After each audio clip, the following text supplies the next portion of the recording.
عاقبة للمتقين والصلاة والسلام على سيدنا ومولانا محمد أكرم الأولين والآخرين وعلى آله وأصحابه وأزواجه وذرياته أجمعين وعلينا معهم يا أرحم الراحمين. أما بعد فإن أصدق الحديث كتاب الله خير الهدي هدي سيدنا مولانا محمد صلى الله عليه وسلم وشر الأمور محدثاتها وكل محدثة بدعة وكل بدعة ضلالة وكل ضلالة في النار. وبالسند المتصل منا إلى الإمام الحافظ الحجة أمير المؤمنين في الحديث أبي عبد الله محمد بن إسماعيل بن إبراهيم بن المغيرة بن بردزبة الجاشي البخاري رحمه الله تعالى ونفعنا بعلومه آمين.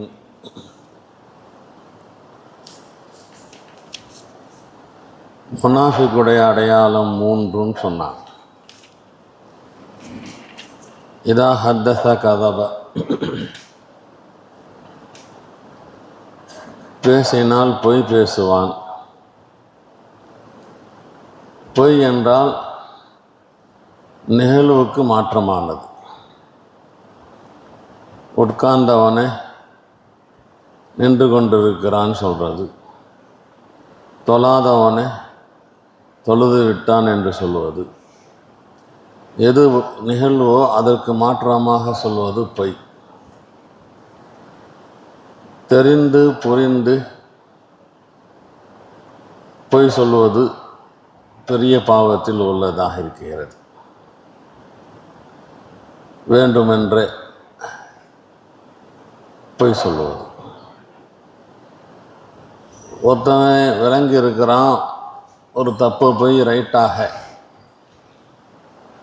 அவன் நினச்சான் இதான் ரைட்டுன்னு சொல்லி, அந்த அடிப்படையில் அவன் சொன்னான் இந்த ஹதீஸுக்கு உட்பட்டு அவன் வரமாட்டான். அவன் எதை புரிஞ்சிருந்தானோ அந்த அடிப்படையில் செய்தியை சொல்லியிருக்கிறான்.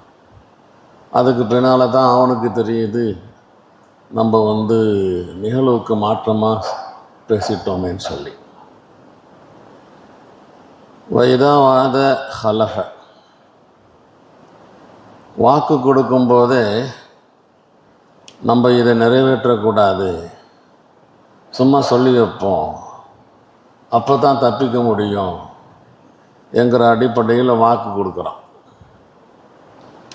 வாக்கு கொடுத்தான், வாக்கு கொடுக்கும்போது நிறைவேற்றணும் என்ற பக்கா எண்ணம் இருந்துச்சு. ஆனால் நிறைவேற்ற முற்படும் போது ஒரு மஜ்பூரி, ஒரு நிர்பந்தம் ஏற்பட்டுடுச்சு, ஒரு மதூர் ஏற்பட்டுடுச்சு. இதன் காரணமாக அவன் வர முடியலன்னு சொன்னால் இந்த முனாஃபிக்குடைய அடையாளத்தில் இருக்கிற இதாவாத அஹ்லஃபாவில் வரமாட்டான். வாக்கு கொடுக்கும்போதே நம்ம நிறைவேற்றக்கூடாது, சும்மா சொல்லி வைப்போம், தப்பிக்கிறதுக்கு வேறு என்ன வழி இருக்குது என்கிற முறையில் இதாவாத அஹ்லஃபா. அதே மாதிரி இதத்துமீன ஹான, அமானிதம் வைக்கப்பட்டால் மோசடி செய்வான். பொருள் அமானிதமாக இருக்கலாம், காசு அமானிதமாக இருக்கலாம், அல்லது இரகசிய செய்தி அமானிதமாக இருக்கலாம். யார்ட்டையும் சொல்லக்கூடாதுப்பா, உன் மேல் நம்பிக்கை வச்சு நான் இதை சொல்கிறேன் என்று சொன்னால் அதெல்லாம் அமானிதம். எப்படி காசு அமானிதமோ பொருள் அமானிதமோ செய்தி அமானிதம். இந்த அமானிதத்தை காப்பாற்றணும், அதை உடைச்சிடக்கூடாது, மோசடி செய்யக்கூடாது. இப்போ நேற்றே நம்ம சொன்னோம், நபியுடைய காலத்தில் இருந்த முனாஃபிக்குகள் அகீதத்தன் முனாஃபிக், அவன் காஃபிர். இன்றைக்கி முஸ்லிம்களிடத்தில் இந்த பண்புகள் இருந்தால் அமலன் முனாஃபிக், காஃபிர் என்கிற பட்டியலில் வரமாட்டாங்க. முஸ்லீம் பொய் சொல்கிறான், காஃபிர் அல்ல, முனாஃபிக்குடைய செயலை செஞ்சுக்கிட்டு இருக்கிறான். முஸ்லீம் வாக்குக்கு மாறு செஞ்சிட்டான், அதனால் காஃபிர் ஆகிட மாட்டான். முனாஃபிக்குடைய செயலை செய்து கொண்டிருக்கிறான். ஆரம்ப கட்டத்தில் ஹசன் பஸ்ரி இந்த ஹதீஸை அடிப்படையாக வச்சு என்ன சொன்னாங்களாம், இந்த 3 குணம் யார்கிட்ட இருக்குதோ அவர்கள் முனாஃபிக் என்று சொல்வதில் எனக்கு எந்த தயக்கமும் இல்லை. நிச்சயமாக முனாஃபிக்கு தான், அவங்க முஸ்லீம் இல்லை. இந்த அமளி நிஃபாக் தன்மையையும் ஏத்திகாதில் ஜாயின் பண்ணி போய் சொன்னவங்க காஃபிர், வாக்குக்கு மாறு செஞ்சவங்க காஃபிர், அமானிதத்துக்கு மோசடி செஞ்சவங்க காஃபிர் என்கிற நிலையில் ஆரம்ப கட்டத்தில் இருந்தாங்க.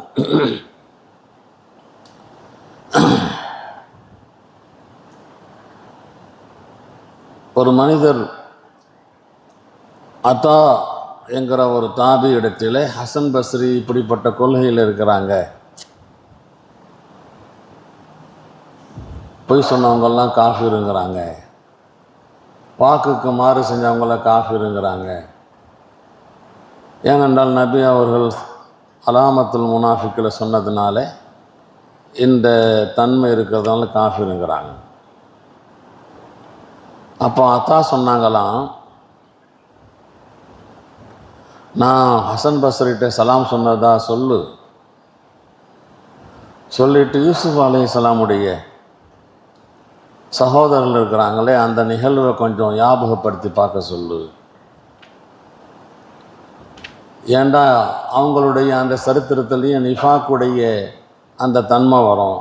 வாக்கு கொடுத்துட்டு போனாங்க, மாறு செஞ்சாங்க, அவங்க கணத்தில் தூக்கி போட்டுட்டு ஓனா சாப்பிட்டுடுச்சின்னு சொன்னாங்க, போய் சொன்னாங்க. இந்த அடிப்படையில் பார்த்தா யூசுப் அலைஹிஸ்ஸலாமுடைய சகோதரர்கள்லாம் காஃபிருன்னு அவங்க சொல்கிறாங்களா என்ற ஒன்று ஞாபகத்தை முட்டினாங்களா, அதை பாருங்கன்னு சொல்லி. எனவே முனாஃபிகீன்கள் சொன்னால் யார்? அன்னஹும் ஆமனு சும்ம கஃபரு. முனாஃபிகீன்களை பற்றி குர்ஆனில் அல்லாஹ் தெளிவாக சொல்கிறான், ஆமனு சும்ம கஃபரு. அந்த மனிதர் போய் அத்தாவுடைய இந்த செய்தி ஹசன் பஸ்ரிட்ட சொன்ன உடனே ஜஸாக்கல்லாஹ் ஹைரா,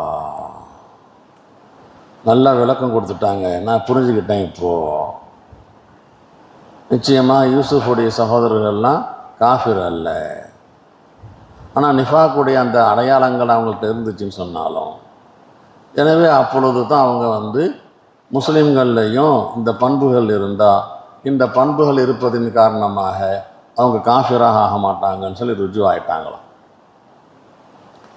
ஹைர், இந்த ஹதீஸ் இருக்கிறதே ஜவாமியுல் கலீமில் உள்ளது. ரொம்ப ஷார்ட் பதங்கள், நிறைந்த அர்த்தம் உள்ளது. மனிதனிலே 3 பொருள், ஒன்று சொல்லு, இன்னொன்று செயல், இன்னொன்று எண்ணம். இவனுடைய பேச்சு, இவனுடைய செயல், இவனுடைய எண்ணம் சரியாயிட்டா வேறு எந்த பிரச்சனையும் இல்லை. சொல்லிலும் சரியானவன், செயலிலும் சரியானவன், நியத்திலும் சரியானவன் சொல்லி. இந்த அமல்களில் பாரு 3 தரஜா இருக்கு. ஒன்று மனது சம்பந்தமான செயல், இன்னொன்று நாக்கு சம்பந்தமான சொல், இன்னொன்று உறுப்பு சம்பந்தமானது. இந்த ஹதீஸ் வந்துருச்சு. கிதுபு இருக்கிறதே அது நாக்கு சம்பந்தமானது, சொல்லு. மோசடி இருக்கிறதே அது செயல் சம்பந்தமானது, மோசடி செய்து. வாதா ஹிலாஃபி இருக்கிறதே அது நெய்யத்தில் இருக்கக்கூடிய ஃபசாத வலிக்கும். வாக்க கொடுப்போம், நிறைவேற்ற தேவையில்லைன்னு சொல்லி. ஒரு ஹதீஸில் கவுலம் வந்துருச்சு, ஃபேலம் வந்துருச்சு, நெய்யத்தம் வந்துருச்சு. எனவே இந்த ஹதீஸ் ஜவாமியுல் கலீம். உலகத்தில் எத்தனை கெட்ட பண்புகள் இருக்கிறதோ அத்தனை பண்புகளுடைய சாராம்சம் வேறு இந்த ஹதீஸில் சொல்லப்பட்டுடுச்சு.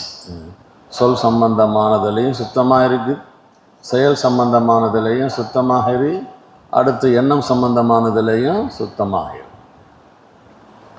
பாபுன் கியாமு லைலத்துல் கத்ரி மினல் ஈமான். கியாமு லைலத்துல் கத்ரி, லைலத்துல் கத்ரில் நின்று வணங்குவது ஈமானுடைய ஒரு பிரிவாக இருக்கிறது. ஈமானுடைய ஒரு பிரிவாக இருக்கிறது. பிஹி கால ஹதஸனா அபுல் யமான் கால அக்பரனா ஷுஐப் கால ஹதஸனா அபு ஸினாத் அனில் அஅரஜ் அன் அபி ஹுரைரா கால் கால ரசூலுல்லாஹி ஸல்லல்லாஹு அலைஹி வஸல்லம் மன் யகும் லைலத்துல் கத்ர் ஈமானு வஹ்திஸாபன் குஃபிர லஹு மா தகத்தம மின் தன்பிஹி. யார் லைலத்துல் கத்ர் இரவில் இபாதத் செய்வார்களோ, ஈமானன் எஹ்திசாபன், ஈமானுடன் எஹ்திசாபுடன்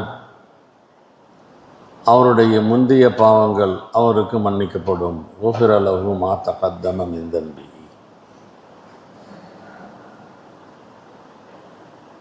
இமாம் புகாரி அவர்கள் பொதுவாக தொடர்ந்து ஈமானுடைய விஷயத்தை பேசிட்டு வராங்க. முர்ஜியாக்கள், கராமியாக்கள், ஜஹ்மியாக்கள், முஅ்தஸிலாக்கள், ஹராஜிகளுக்கெல்லாம் பதில் சொல்லி கொண்டிருக்கிறாங்க.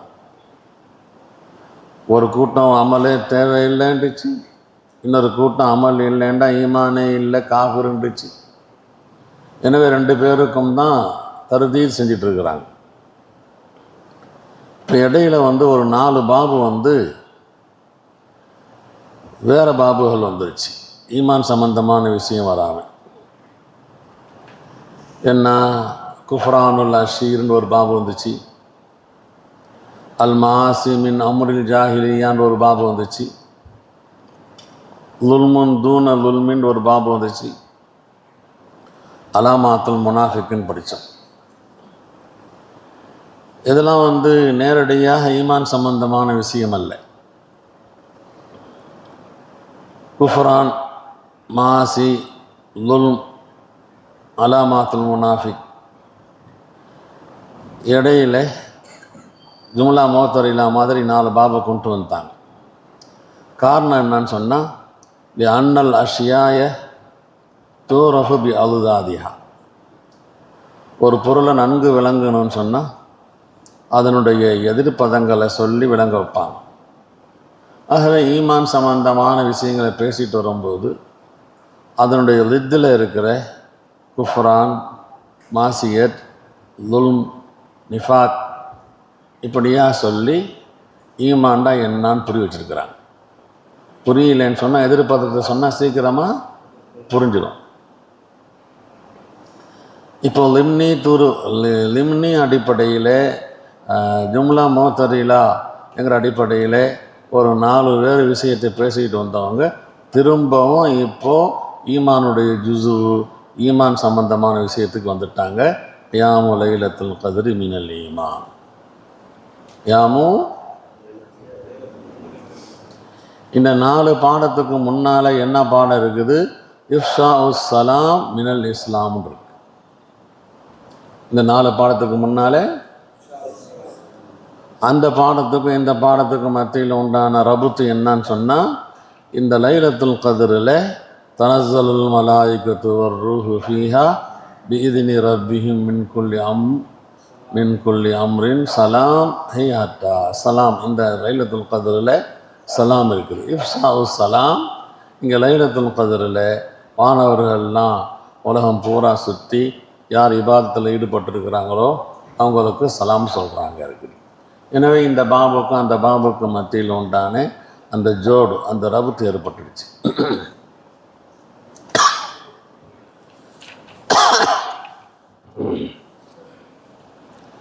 ஈமானன் இஹ்திசாபன்,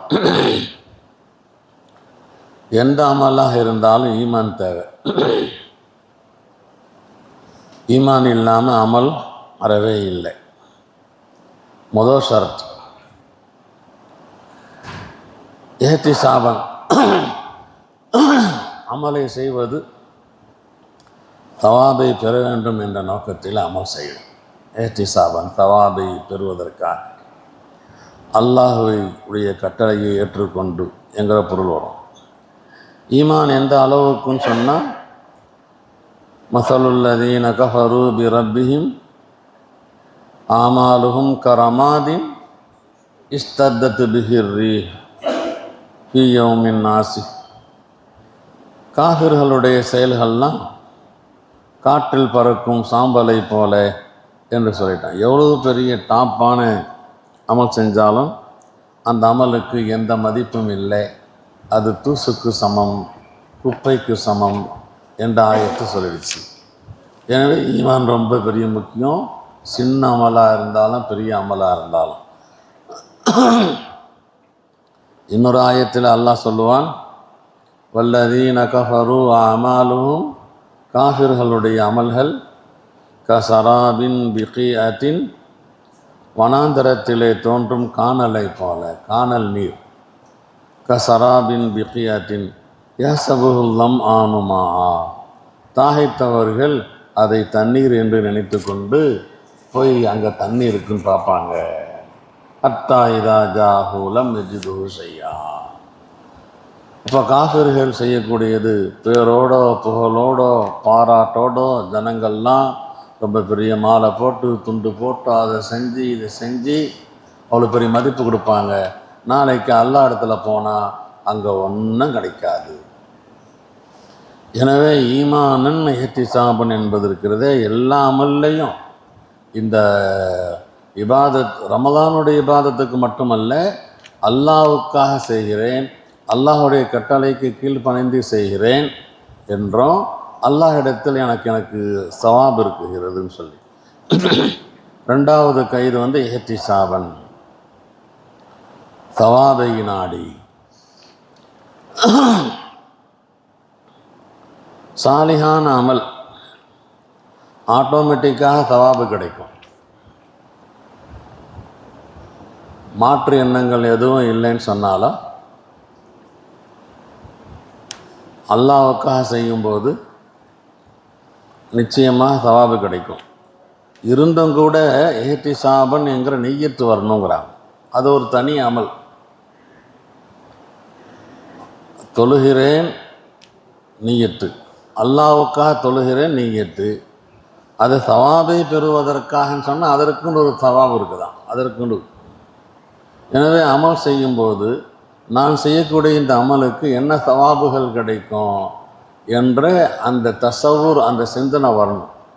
நபி சொல்லியிருப்பாங்க, நீங்கள் இந்த தஸ்பீஹ் ஓதுங்க, அந்த தஸ்பீஹ் ஓதுங்க, இப்படிப்பட்ட முறையில் தர்மம் செய்யுங்க, இதனால் உங்களுக்கு அது கிடைக்கும் இது கிடைக்குங்கும் போது அந்த சிந்தனை என்ன செய்யணும், அதான் இஹ்திசாபன். அப்போது நன்மைகளை நாடி சவாபுகள் செய்தல், நன்மைகளை எதையும் நாடாமல் சவாபுகள் செஞ்சால் அது கூடுமா கூடாதான்னா கூடும். ஷாஹ் வலியுல்லா அன்ஃபாசுல் ஆரிஃபின்ங்கிற கிதாபில் ஒரு கிஸ்ஸாவை எழுதுகிறாங்களாம். ஒரு பெரிய மனிதர் நீண்ட காலம் இபாதத் செய்தார், தொழுதுகிட்டு இருக்கிறார், நோன்பு வச்சுட்டு இருக்கிறார், குரான் ஓதிட்டு இருக்கிறார். திடீர் திப்புண்டு ஒரு அசரவி கேட்டது, இபாதத் கிஸ்லியே கர் ரஹா ஹே, என்னத்துக்கு நீ இபாதத் செஞ்சிட்ருக்கிறேன்னு சொல்லி. இப்படி என்ன விரும்புகிற நீ இபாதத் செய்கிறதுனால உனக்கு நோக்கம் என்னான்னு சொல்லி. நீ கேளு, நான் உங்களுக்கு கொடுக்குறோம், ரொம்ப நாளாக இபாதத் செஞ்சிட்ருக்கிறேங்கன்னு சொல்லி சொன்னாங்களா. அந்த பெரிய மனிதர், நான் எதையும் நாடலை, எதையும் விரும்பலை, எனக்கு எதுவும் வேணாம். சரி, என்னத்துக்கு இபாதத் செய்கிற? என்னுடைய வேலை அது, இபாதத் செய்வது என்னுடைய வேலை. ஏன்? இபாதத் செய்வதற்காகத்தானே என்னை நீ படைச்சிருக்கிற. என்னுடைய வேலை என்னவோ அந்த வேலையை செஞ்சிட்ருக்கிறேன். மாடுகள் பால் கறக்கின்றன, அது வேலை. அந்த மாதிரி எதை எதற்கு படைச்சிருக்கிறையோ அது அந்த வேலையை செய்யுது. என்ன நீ எதுக்கு படைச்சிருக்கிற? அமா ஹலக்துல் ஜின்ன வல் இன்ஸ இல்லா லியஅ்புதூன், என்னை வணங்குவதற்காக படைச்சிருக்கிறேன், படைத்ததுடைய அந்த வேலையை நான் செய்கிறேன். என்று அவங்க பதில் சொன்னாங்களாம். அல்லாஹ்விடமிருந்து அசரீர் வந்ததான், நீ எதை விரும்புகிறாயோ அதையும் கொடுத்தோம், நீ எதை விரும்பலையோ அதையும் கொடுத்தோம், கேட்டதையும் கொடுப்போம் கேட்காததையும் கொடுப்போம்னு சொல்லி. எனவே இஹ்திசாபன் என்பது ஒரு தனி அமல். இப்படி யாராவது அல்லாஹ் தாலாவுக்காக செய்கிறேன் என்று நீயத்து வச்சுருந்தா கூட பஸ் போதுமாக இருக்கிறது. அதை விட கூடுதல் என்ன இருக்கிறது? இஹ்திசாபன். அப்போ தான் ஆர்வம் வரும். நான் இந்த அமலை செய்கிறதுனால எனக்கு இன்றைக்கி இதை கிடச்சிருக்குது, நான் இன்றைக்கி குரானில் ஒரு பேஜ் ஓதிருக்கிறேன், இந்த குரானில் ஒரு பேஜில் ஒரு 300 எழுத்து இருக்குது, 300 எழுத்து இருக்குது, 300 எழுத்துக்கு 10 நன்மைன்னு சொன்னால் 3000 நன்மையை நான் பெற்றிருக்கிறேன். இன்றைக்கி எனக்கு குரான் ஓதி முடிச்சதுனால ஒரு 3000 நன்மை எனக்கு கிடச்சிருக்குது என்பது இஹ்திசாபன். இப்படி மனசில் வரும்போது வரும்போது வரும்போது குரான் ஓதுவதற்கு ஆர்வம் கூடுதலாக வரும். குஃபிர லஹு மா தகத்தம மின் தன்பிஹி. இந்த மா தகத்தம மின் தன்பிஹியில் சின்ன பாவங்கள் தான். பெரிய பாவங்கள்லாம் தௌபா செஞ்சால் தான். சில நேரங்களில் பெரிய பாவங்களுக்கு தௌபா இல்லாமலேயும் அல்லாஹ் பை சான்ஸ் அல்லாஹ் இடத்துல கிடைக்கிறதுக்கு சந்தர்ப்பம் இருக்கிறது. ஆனால் வாக்கெல்லாம் கொடுக்க முடியாது. சின்ன பாவங்களுக்கு ஆட்டோமேட்டிக்காக மன்னிப்பு கிடைக்கும் அல்லா இடத்துல. பெரிய பாவங்களுக்கு முக்கியமான ஷர்த் என்ன செய்யணும்? தௌபா செய்யணும். தௌபாவே செய்யலை, மன்னிப்பு கிடைக்குமாண்டா? பை சான்ஸ் கிடைக்கலாம், அல்லாஹ் நாட்டத்தில் உள்ளது. இப்போ இந்த பாடத்தில் லைலத்துல் கத்ர் இபாதத் செய்வதனாலே பாவங்கள் மன்னிக்கப்படும் இருக்குது. அடுத்து இன்னொரு ஹதீஸ் வரப்போகிறது. அடுத்த இதில் அங்கே ரமதான் மாதம் யார் நின்று வணங்கினாங்களோ அவங்களுக்கு மன்னிப்பு உண்டு. மண் காம ரமதான் என்று இப்படி இருக்குது. இங்கே லைலத்துல் கத்ரின் காரணமாகவே மன்னிப்பு கிடைக்கும் இருக்கிறது. அங்கே ரமலான் மாதம் நின்று வணங்கினால் என்று இருக்கிறது.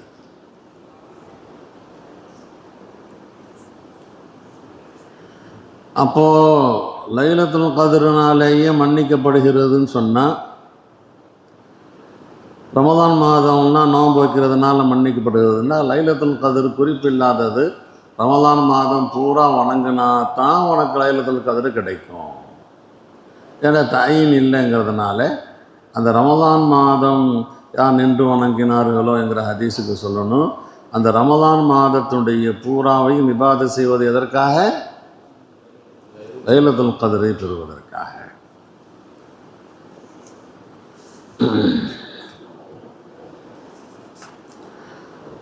கத்ருக்கு தக்தீர், கத்ருடைய இரவு, கண்ணியமிக்க இரவு, மகத்துவமிக்க இரவு, தக்தீருடைய இரவு.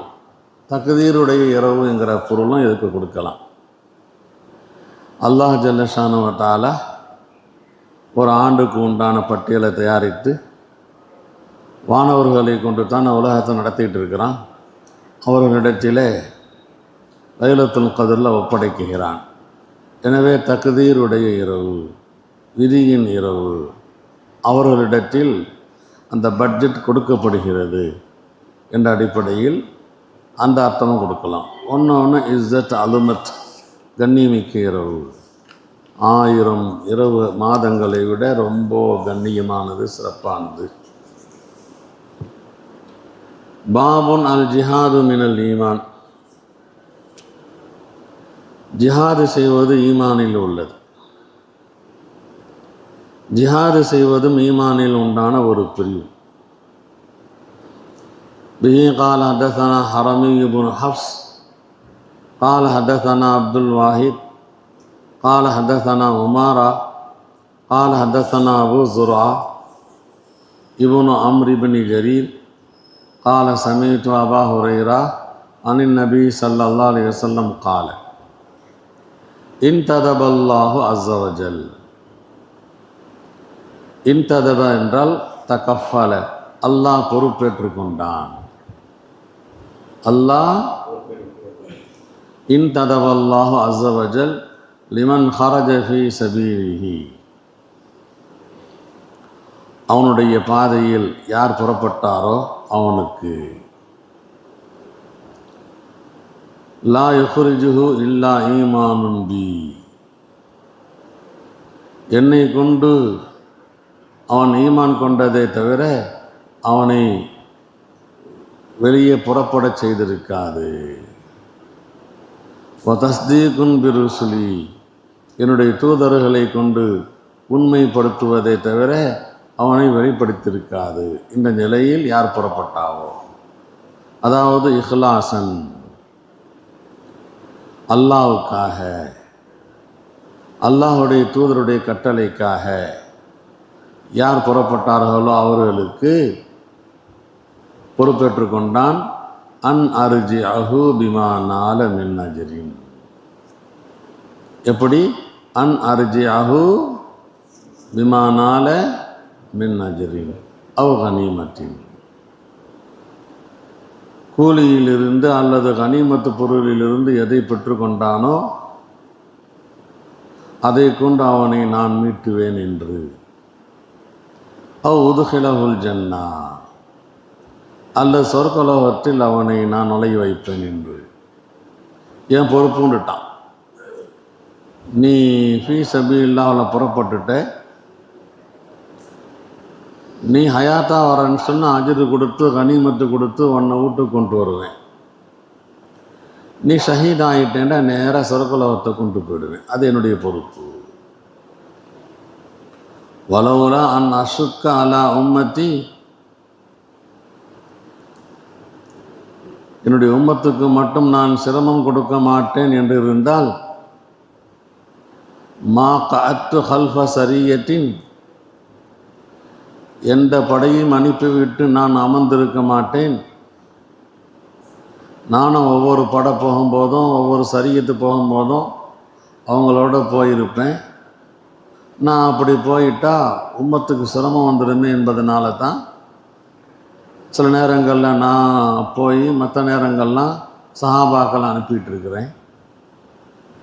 வலவதித்து, நான் விரும்புகிறேன், அன்னி உக்தலு ஃபீ சபீலில்லாஹ், ஃபீ சபீலில்லாஹிலே நான் கொல்லப்பட வேண்டும். சும்ம உஹையா, நான் திரும்பவும் ஹயாத் கொடுக்கப்பட வேண்டும். சும்ம உக்தலு, அடுத்தும் நான் கொல்லப்பட வேண்டும். சும்ம உஹையா, நான் ஹயாத்து கொடுக்கப்பட வேண்டும். சும்ம உக்தலு, அவ்வளோ ஆசை இருக்குது. நான் ஒவ்வொரு போர்க்காலத்திலையும் போய் நான் ஷஹீதாக ஆகி எனக்கு திரும்ப ஹயாத்து கொடுக்கப்படுமே, ஆனால் திரும்பவும் நான் போர்க்காலத்துக்கு போய் ஹயாத் ஷஹீதாக ஆகணும் என்கிற நான் விரும்புகிறேன்.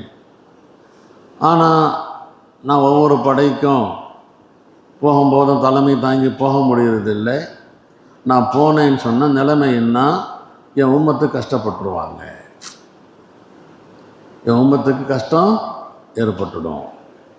அந்த அளவுக்கு ஜிஹாதுக்கு உண்டான சிறப்புகளை நபி அவர்கள் இங்கே எடுத்திருக்கிறாங்க.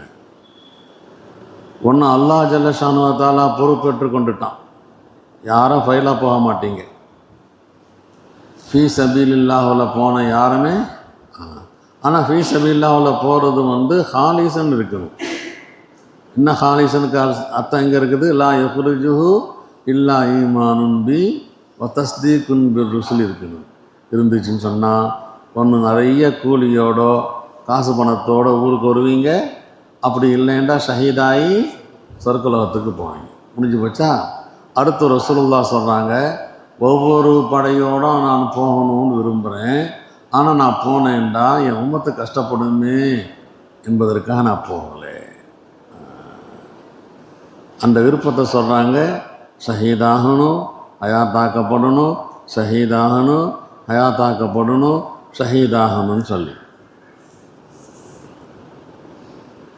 இதுக்கு முந்தி உள்ள பாடத்தில் லைலத்துல் கத்ரை பற்றி பேசப்பட்டுச்சு. இங்கே ஜிஹாதை பற்றி பேசப்பட்டிருக்கு. என்ன முனாசபத்து, என்ன ரபுத்துன்னு சொன்னால், லைலத்துல் கத்ரை தேடுவது சாதாரணமான விஷயம் அல்ல. லைலத்துல் கத்ரை தேடுவதற்கு ரொம்ப பெரிய முஜாஹதா செய்யணும். ரொம்ப கஷ்டப்படணும், ராத்திரி பூரா முழிச்சிட்டு இருக்கணும் தூங்காமல். அதை இந்த ராத்திரியாக இருக்குமா அந்த ராத்திரியாக இருக்குமா சுருக்கி சுருக்கி போனால் ஆக குறைஞ்சது பின்னால் உண்டான அந்த 10 ராத்திரியும் அல்லது ஒன்றும் சுருக்குன்னா ஒத்தப்பட்ட ராத்திரியாவது கஷ்டப்பட வேண்டியிருக்கிறது. அந்த இபாதத் செய்யும்போது மனைவி மக்கள் எல்லாத்தையும் விட்டுட்டு தனியாக ஒரு ரூமில் அல்லது ஒரு பள்ளிவாசலில் இபாதத் செய்ய வேண்டியிருக்கிறது. அதே மாதிரி ஜிஹாதிலேயும் வாழ்க்கையில் ரொம்ப பெரிய அபாயங்கள் வரும். மனைவியை பிரிய வேண்டி வரும், மக்களை பிரிய வேண்டி வரும், ஊரை விட்டு வெளியே பெற வேண்டும். எனவே இந்த முனாசபத் லைலத்துல் கத்ரில் தேடுவதிலையும் ஒரு ஜிஹாத் இருக்கிறது, ஒரு மஷக்கத் இருக்குது. இந்த ஜிஹாதிலையும் ஒரு மஷக்கத் இருக்குங்கிறதுனால அந்த பாடத்துக்கு பின்னால் இந்த பாடத்தை கொண்டு வந்திருக்கிறாங்க.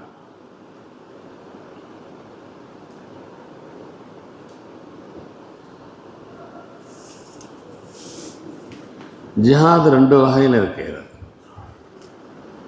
ஜிஹாதுன் மஅன் நஃப்ஸ், ஜிஹாதுன் மஅல் குஃபார். ஒவ்வொரு மனிதனும் தன்னுடைய நஃப்ஸோட ஜிஹாது செய்யணும். அடுத்து காஃபிர்களோட ஜிஹாது செய்யணும். லைலத்துல் கத்ரை தேடுவதற்கிறதே அது ஜிஹாதுன் மஅன் நஃப்ஸ் பட்டியலில் வரும். காஃபிர்களோட போரிடுவது முத்லக்கன் ஜிஹாதில் வரும். ஆனால் வெளிப்படையில் பார்த்தா ஜிஹாதுன் மஅல் குஃபார் ரொம்ப கஷ்டம் தெரிகிறது. ஏன்னா உயிர் போயிடும். அங்கே வந்தால் தான், போனவங்க திரும்பி வந்தால் தான், இல்லைண்டா அப்படியே போயிட வேண்டியது தான். லாஹிர்னு பார்த்தா ஜிஹாதுன் மஅன் நஃப்ஸ் கஷ்டமா ஜிஹாதுன் மஅல் குஃபார் கஷ்டமான்னு சொன்னால் ஜிஹாதுன் மஅல் குஃபார் கஷ்டம்னு சொல்லி லாஹிரன் தெரிகிறது. ஆனால் இங்கே ஜிஹாது மினல் ஈமான் 2வதாக சொல்லிட்டு ஜிஹாதுன் மஅன் நஃப்ஸ் இருக்கிற லைலத்துல் கத்ர் முதல்ல சொல்லியிருக்கிறாங்க.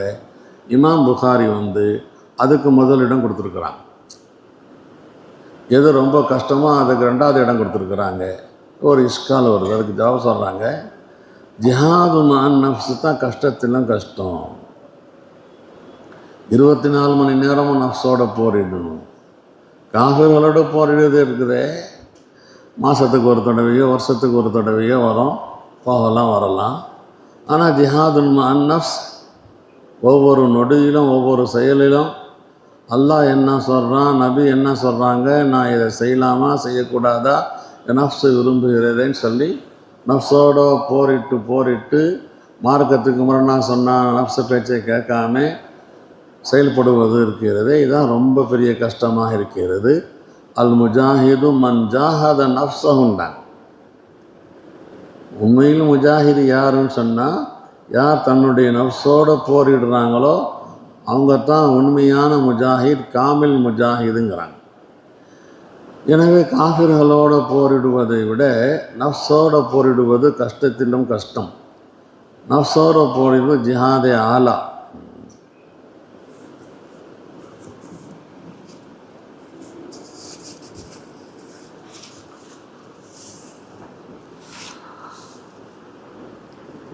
வலவுலா அன் அஷுக்காலா உம்மத்தின்டா, நபி அவர்கள் ஒவ்வொரு படையோடும் சேர்ந்து போனால் உம்மத்துக்கு என்ன கஷ்டம் வரும் அப்படின்னு ஒரு கேள்வி வரும். என்னுடைய உம்மத்துக்கு மட்டும் கஷ்டம் வரலன்னு சொல்லி இருந்திருந்தால் நான் ஒவ்வொரு படைக்கும் அமீராக போயிருப்பேன், தளபதியாக போயிருப்பேன் உங்கிறாங்களே. இங்கே என்ன கஷ்டம் அப்படின்னு சொன்னால், நபி அவர்களுக்கு பின்னால் வரக்கூடிய ஹலீஃபாக்கள் அல்லது ஹாக்கிம்கள் ஒவ்வொரு படையையும் அவங்க தலைமையில் தான் அழைச்சிட்டு போவோம். முதல் கஷ்டம். நபி இருக்கும்போது ஒவ்வொரு யுத்தத்துக்கும் நபி போய் வழி நடத்தினாங்கண்டா நபியுடைய ஸ்டேஜில் யார் பின்னால் ஹலீஃபாவாக வருவாங்களோ ஹாக்கிமாக வருவாங்களோ அவங்களும் என்ன செஞ்சாகணும், தலைமையை எடுத்து போயிட்டுருக்கணும். இது மாதிரி யுத்தம் செய்வதற்காக போயிட்டு இருந்தால் ஆட்சி செய்வது யார்? இது ஒன்று. 2வது, இந்த எங்கே தலைமையாக இருக்குதோ அங்கே இருந்து நிர்வாகம் செய்வதற்கு ஆள் இல்லாமல் காலியாக போயிடும். ஜனங்கள்லாம் ரொம்ப கஷ்டம் வந்துடும். நபி போகிறாங்கன்னு சொன்னால் எல்லாரும் விரும்புவாங்க, நபி போகிற படையில் நானும் போகணும்னு சொல்லி. ஆனால் சில பேருக்கு வசதி இருக்கும், வாய்ப்பு இருக்கும், சில பேருக்கு உடம்பு சரியில்லாமல் இருக்கும், அவங்கெல்லாம் கோடப்படுறாங்க, நபியே போகிறாங்க, நான் வீட்டில் உட்காந்துருக்கிறேனே, நபி போகிறாங்க, எனக்கு வால் இல்லையே, நபி போகிறாங்க, என்னிடத்துல வாகனம் இல்லையேன்னு சொல்லி அவங்க கவலைப்பட்டு ரொம்ப கஷ்டப்பட்டுருவாங்க. நான் போயிட்டுருக்கும்போது அவங்க வரத்துக்கு சான்ஸ் கிடைக்கலையே என்பது. இதுதான் லவ்லா அன் அஷுக்காலா உம்மத்தி, லவ்லா அன் அஷுக்காலா உம்மத்தி. நபி அவர்கள் ஷஹீதாக ஆகணும்னு விரும்பினாங்க. ஒரு தடவைக்கு 2 தடவை, 2 தடவைக்கு 3 தடவை இருந்திருக்கிறாங்க. இப்போ ஒரு கேள்வி வரும், ஷஹீதை விட ரொம்ப பெருசு சித்திக், சித்திக்கை விட ரொம்ப பெருசு நபி. நபிக்கு அடுத்த தரஜா சித்திக்கு, சித்திக்கு அடுத்த தரஜா தான் ஷஹீது. நபி பெரிய பவரில் இருக்கக்கூடிய நபர்கள், அவங்கள விட 2வது தரஜாவுக்கும் 3வது தரஜாவில் இருக்கக்கூடிய ஷஹீதாக அனுமதிக்க விரும்பினாங்க. அவங்க தான் நபியாக இருக்கிறாங்களே. ஷஹீதுக்கு மேலே யார் இருக்கிறா? சித்திக்கு இருக்கிறாங்க. சித்திக்கு மேலே நபி இருக்கிறாங்க. நபியாக இருக்கிறவங்க 2 மர்த்தபா மேலே இருக்கிறாங்க. நபியாக இருக்கிறவங்க ஷஹீதாகணுன்னு ஏன் ஆசை வச்சாங்கன்னு என்ன காரணம்னா, என் உம்மத்துக்கு இதன் மீது ஒரு ஆர்வத்தை உண்டாக்கணும், நான் ஆர்வத்தை வெளிப்படுத்தினா தான் என்னுடைய உம்மத்தில் ஆர்வப்படுவாங்க. இவ்வளோ பெரிய நபியே இந்த ஷஹாதத்தை விரும்பியிருக்கிறாங்கன்னு சொல்லி. 2வது பதில், எந்த சந்தேகமும் இல்லை, நுபுவத் ரிசாலத் ரொம்ப டாப்பில் உள்ளது, அஃதலில் உள்ளது. சில நேரங்களில் அஃதலான விஷயங்கள் இருக்கும்போது கூட மஃலூவில் விரும்புவாங்க. ரொம்ப உயர் ரக உணவுகள்லாம் இருக்குது, பலவு இருக்குது, பிரியாணி இருக்குது, அது இருக்குது, இது இருக்குது, குருமா இருக்குது. அந்த மாதிரி மஜ்லிஸில் ஏதாவது ஒரு சின்ன ஊறுக்காய், ஒரு சின்ன சட்னி இன்னும் நல்லா இருந்திருக்குமே, ஒரு புளிப்பு இருந்தால், ஒரு வெங்காயம் இருந்தால் நல்லா இருக்குமே. தட்டாக கறி இருக்குது, தட்டாக அது இருக்குது, இது இருக்குது, எல்லாம் அஃதலாக இருக்குது. அந்த மாதிரி நேரங்கள் என்ன வரும், ஒரு ஊறுகாய் தேவைப்படும். அந்த அடிப்படையில் இதெல்லாம் இயற்கை சுபாவத்தின் அடிப்படையில் உள்ளது. உயர்ந்த அந்தஸ்தில் இருக்கக்கூடிய நபி அவர்கள் இப்போ கூட பார்க்குறோம், பெரிய பெரிய பங்களாவில் இருக்கிறான். பங்களாவில் இருந்தால் அந்த பங்களாவில் ஒரு குடிசையை போட்டு ஒரு சின்ன நல்ல அழகாக கீத்தை வச்சு அதை வச்சு கட்டிட்டு அங்கே போய் ஒரு மன்னர் தங்கிட்டு இருக்கிறோம். அந்த அடிப்படையில் தான் நபி விரும்பியிருக்கிறாங்க. உமர் ரலியல்லாஹு அன்ஹுவை காலித் தான் படை தளபதியாக போனாங்க. படை தளபதியாக போனால் சஹாபாக்களுக்கெல்லாம் மத்தியில் காலித் வந்துட்டார்ல, நம்மளுக்கு வெட்டித்தான், இனிமேல் தோல்வியே இல்லைங்கிற அளவுக்கு காலிதின் மீது ஒரு நம்பிக்கை வர அளவுக்கு ஆனோன்னு உனக்கு காலிதை பதவியில் வச்சுட்டாங்க, நீ தளபதியாக போகக்கூடாதுன்ட்டாங்க. சாதா ஒரு வீரராக போன்னு சொல்லி. ஆனால் காலிதுக்கு படை தளபதியாக போனதை விட சாதா வீரராக போகும்போது ரொம்ப பெரிய சந்தோஷப்பட்டாங்க. பெரிய போஸ்டில் படை தளபதியாக போயிட்டு இருந்தாங்களே, அவங்க அவங்கள பதவி விலக வச்சுட்டு அதுக்கு பின்னால் சாதாரணமாக அனுப்பினோடனே ரொம்ப பெரிய, நம்மளாலாம் கவலைப்படுவோம், நான்லாம் போக முடியாதுங்க, நான் தளபதியாக இருந்துட்டு நான் எப்படி கீழே உள்ள ஆள்கிட்ட போக முடியும்னு சொல்லி. ஆனால் அவங்க என்ன செஞ்சாங்களா, ரொம்ப பெரிய சந்தோஷப்பட்டாங்களாம். ஏண்டா நான் இது வரைக்கும் அந்த போரிடுவதில் நான் கீழே இறங்கி போரிடுவதை விட அங்கே போய் கவனிக்கிறது, இங்கே கவனிக்கிறது, அங்கே ஒழுங்குபடுத்துறது, இங்கே டிசிப்ளின் பார்க்குறது, இதுதான் இருந்துச்சு. இப்போ நான் ஃப்ரீயாக இருக்கிறேன், நான் இஷ்டத்துக்கு நான் என்ன செய்ய முடியும், போரிட முடியும்னு சொல்லி எந்த பொறுப்பும் இல்லாமல் நான் இருக்கிறதுனால எனக்கு ஒரு சந்தோஷம் கிடச்சிச்சுங்கிறாங்களாம்.